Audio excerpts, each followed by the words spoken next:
ओम शांति।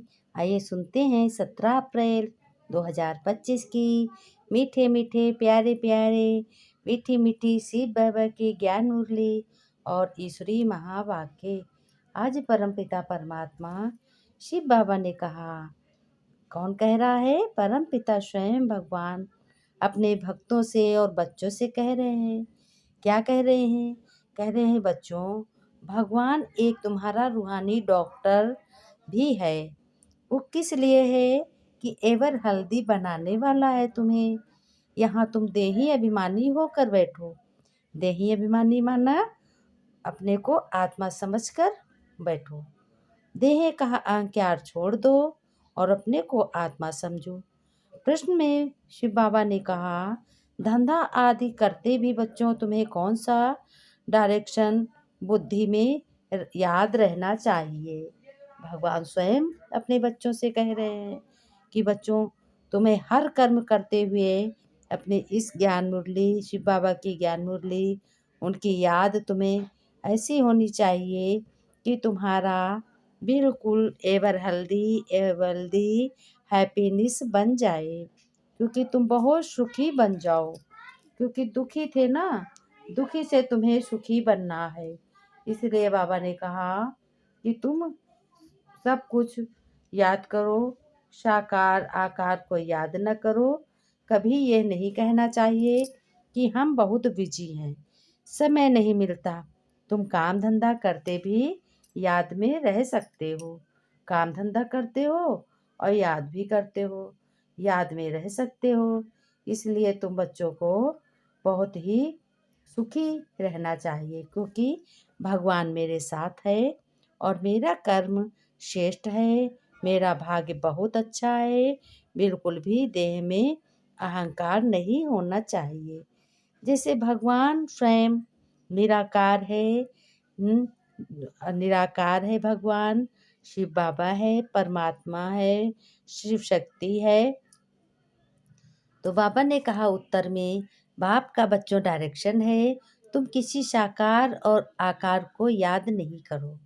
एक बाप की याद रहे तो विकर्म विनाश हो जाएंगे। भगवान का नाम लेकर के अपने पिता की याद करते करते हर कर्म करो। इसमें कोई ये नहीं कह सकता कि फुर्सत नहीं। लेकिन बच्चों, सब कुछ करते भी याद में रह सकते हो। ये थोड़ी सब कुछ तुम छोड़ दो।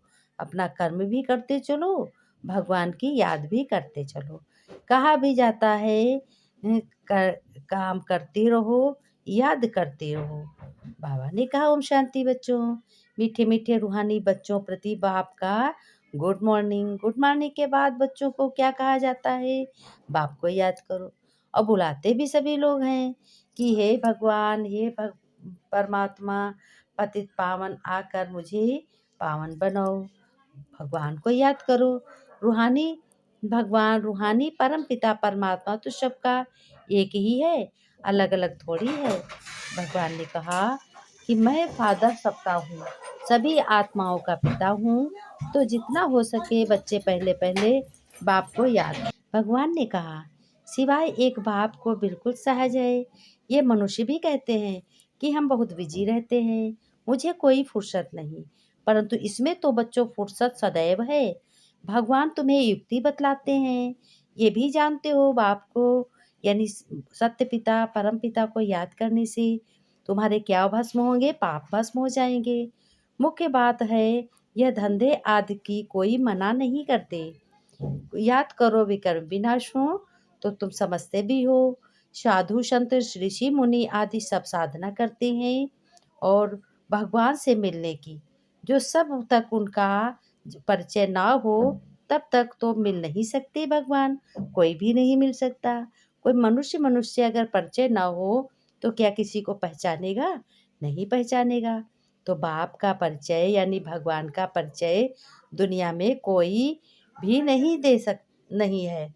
देह का परिचय तो सबको है। सब बड़ी प्यार से बोल देते हैं, बड़ी चीज का परिचय झट हो जाता है। लेकिन आत्मा का परिचय तो जब बाप आते हैं तभी होता है। आत्मा और शरीर दो चीजें हैं। भगवान कहते हैं आत्मा एक स्टार है और बहुत सूक्ष्म है, उनको कोई देख नहीं सकता। कोई नहीं देख सकता उनको, और उन्हें जन्म लेते हैं ऐसे धर्म स्थापक देही अभिमानी होकर बुद्धि में ये बैठा हुआ है कि अब तुम्हारी ये अवस्था, हम आत्मा अविनाशी हैं, हम 84 जन्म लेते हैं। अब कौन कौन जन्म लेते हैं और कैसे कैसे लेते हैं, अब इसका भी कोई राज्य होगा, दुनिया होगी, आकर राज्य करेंगे और कोई धर्म नहीं होगा। तुम बच्चों को तो सब सतो प्रधान से तमो प्रधान तो होने देते हैं, लेकिन अब तमो प्रधान से तुम सतो प्रधान बन रहे हो, यानी दुखी से तुम सुखी बन रहे हो। तो जरूर समझते हैं वह हमसे होशियार नामी ग्रामी हैं। भगवान ने कहा अपनी जांच स्वतः करनी है कि किस प्रकार का आदमी है, तो उनको भी इशारा करना चाहिए। भगवान कह रहे हैं शिव बाबा, बाप अथवा टीचर मैं हूँ तुम बच्चों का, तुम बच्चों को ज्ञान समझ देता हूँ, ये भी सबसे बड़ी खातिरी है। नाम निकालने वाले बच्चों की महिमा अथवा खातिरी भी की जाती है। जो बच्चे धनवान, ये फलाना है, रिलीज माइंडेड है, ये भी खातिरी है ना। अब तुम ये बच्चे जानते भी हो कि हमें ऊंचते ऊंच भगवान हमें पढ़ाते हैं, कहते भी हैं बरोबर ऊंचते ऊंच हैं, फिर बोलो तुम उनकी बायोग्राफी बताओ। अब बायोग्राफी क्या, भगवान की जो भी पहचान तुम्हें है समझ मिली वह बताओ। अब तुम सभी को समझा सकते हो। सबके सबसे ऊंचते ऊंच कौन ठहरा, भगवान। वहाँ है मूल वतनवासी, सूक्ष्म वतन में है देवताएं, यहाँ रहते हैं मनुष्य, तो ऊंचते ऊंचे भगवान वह निराकार ठहरा। तुम जब जानते हो, अभी तुम पहचान सबको देते जाते हो, ढेरों को बाप की पहचान मिलेगी। त्रिमूर्ति है भगवान। भगवान ने कहा ये लक्ष्मी नारायण सतयुग के मालिक थे। अच्छा, सतयुग के आगे क्या था, ये भी अभी तुम जानते हो। अभी है कलयुग का अंत, और यह है भी प्रजा पर राज। अभी राजाई तो है नहीं। कितना फर्क, सतयुग के आदि राजा थे, अभी कलयुग में राजाएं हैं। कोई भी पावन बना नहीं है। पहले पवित्र महाराजाएं थे, अभी है अपवित्र। महाराजा महारानी अक्षर चला आता है। फिर भगवान स्वयं शिव बाबा ने क्या कहा, बनाने में कोई देरी थोड़ी लगती है। यहाँ तो अर्थ के तो बहुत कारीगरी लग देते हैं, 1-2 वर्ष में सारा शहर खड़ा कर देते हैं बना के, ईंट से सीमेंट से। लेकिन तुम बच्चे अपने जन्म की कैसे तैयारी करते हो, तो अब बाप बच्चों को समझाते रहते हैं। पावन बनना है तो बाप को याद करो। बाप भी गुड मॉर्निंग कर फिर शिक्षा देते हैं। कितने आगे हो तुम, विज्ञान और रूहानी कितनी आगे है, विज्ञान भी आगे है। भल ज्ञान में बहुत तेज हो, परंतु याद की यात्रा है नहीं। तो भगवान बच्चों की महिमा करते हैं, यह भी नंबर 1 है, तो जरूर मेहनत भी करनी पड़ती है। कहते हैं मेहनत करो और भगवान को निरंतर याद करो, कर्म करते जाओ। इस शरीर में विराजमान है सभी अकाल मूर्त हैं। ये अकाल मूर्त आत्मा का तख्त है। अकाल तख्त और कोई खास चीज नहीं है, ये तख्त है अकाल मूर्त। भ्रकुटी के बीच में आत्मा क्या है, भ्रकुटी के बीच में आत्मा विराजमान है। वह अपना तख्त कहाँ से लाए, ये कौन है, भगवान तो है निराकार, वो अपना तख्त कहाँ से लाए। अब भगवान कहते हैं मेरा भी ये तख्त है, मैं आकर इस तख्त का लोन लेता हूँ। किसका, ब्रह्मा दादा का। जानवर की बात पूछे, बोलो पहले अपना तो सुधार करो। सतयुग में तो जानवर भी बड़े अच्छे फर्स्ट क्लास होते हैं। किचड़ा आदि कुछ भी नहीं होगा सतयुग में। किंग के महल में कबूतर आदि का किचड़ा हो तो दंड डाल दे, जरा भी किचड़ा नहीं। कभी कोई जानवर आदि अंदर घुस न सके। बाकी सफाई रहती सतयुग में। लक्ष्मी नारायण के मंदिर में भी कितनी सफाई रहती। शंकर पार्वती के मंदिर में कबूतर भी दिखाते हैं, तो जरूर मंदिर को भी खराब करते होंगे। अभी बाप बच्चों को बहुत समझाते हैं। भगवान क्या कहते हैं, उनमें भी थोड़े हैं जो धारणा कर सकते हैं। बाकी तो कुछ बच्चे समझते नहीं हैं। जो बच्चे बाबा के बने हैं, ज्ञान सुनते हैं, उन्हें कितना प्यार से समझाते हैं। बच्चे बहुत बहुत मीठे बनो। मंदिर भी जाओगे, तुम कोई भी मंदिर जाओगे, समझेंगे ये तो सब झूठे चित्र है। 10 भुजाओं वाला हाथी की सूंड वाला कोई चित्र होता है क्या? ये सब है भक्ति मार्ग की सामग्री। वास्तव में भक्ति होनी चाहिए। एक शिव बाबा की जो सबका सद्गत है। तुम्हारी बुद्धि में है लक्ष्मी नारायण भी 84 जन्म लेते हैं। बहुत है जो बहुत कुछ पुरुषार्थ नहीं करती, समझते नहीं कि हम कुछ तो किसका कल्याण करें। अपनी तकदीर का ख्याल ही नहीं रहता। बस जो कुछ है वो उलट पुलट करते रहते हैं। तब बाप आकर श्रेष्ठ बनाते हैं। जो अच्छा पुरुषार्थ करते हैं वह राजा रानी भी बनते हैं। नहीं वो गरीब बन जाते। तकदीर में नहीं है तो तदबीर और तस्वीर क्या कर सकती। कोई तो बहुत अच्छे बोलते हैं, कोई की तकदीर बहुत अच्छी होती है।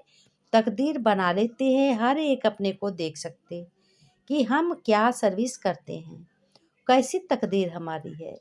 भगवान के बच्चे हो, तुम्हारे में ईश्वरी संस्कार होने चाहिए और तुम बच्चे बहुत ही श्रेष्ठ बनते जा रहे हो क्योंकि तुम ईश्वरी संतान हो। स्वयं परमपिता शिव बाबा ने कहा, मेरे लाडले मेरे प्यारे बच्चों, तुम्हें अपने बाप का नाम रोशन करना है।